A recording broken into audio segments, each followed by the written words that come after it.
Ever loaded up a Steam racing game, sat behind your Logitech G923, and nothing? No force feedback, no steering, no pedals, just frustration. Don't worry, because by the end of this video, your wheel will be fully recognized and ready to race in any Steam title. Let's get straight into it. Start by opening the Steam Desktop app. If it's not installed, go ahead and grab it from the official site and set it up.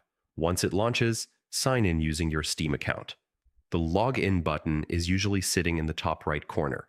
Type in your username and password carefully. If you've forgotten anything, Steam's Forgot Password option has you covered. After signing in, you'll land on the main homepage where all your features are accessible. From there, head to your library. You'll see it in the top menu bar. This is where all of your purchased and installed games live. Scroll through your list and pick the game you want to use with your G923. Hover over the title, right-click it, and select Properties. That opens up a panel with different settings for that specific game. On the left side, look for the tab labeled Controller and click it. This is where Steam handles how your controller connects to the game. You're going to see a drop-down menu with a few different input settings. Open that menu and choose Disable Steam Input. This part is the entire reason some wheels don't get recognized. By disabling Steam Input, you're telling the game to use the wheel's native controls instead of Steam's translation layer. For something like the Logitech G923, native input is crucial.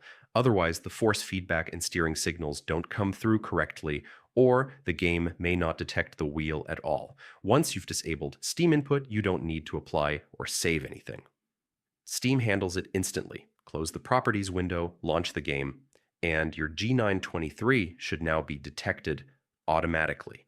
You'll usually see the wheel listed in the in-game controller settings without any extra steps. This method works for any Steam game in your library, so if you've got multiple racing titles, just repeat the same quick process. It takes less than a minute once you know where to look, and it makes a massive difference in compatibility and performance. If your pedals and wheels still aren't responding after this, double check that Logitech G Hub or Logitech gaming software is running in the background and that your USB and power connections are solid. But most of the time, disabling Steam Input is all it takes. That's the full fix. No drivers to dig through, no confusing setup, just a few clicks, and you're ready to hit the track. If this helped you out, keep exploring for more guides and tips to optimize your sim racing setup. Thanks for watching, and enjoy the drive.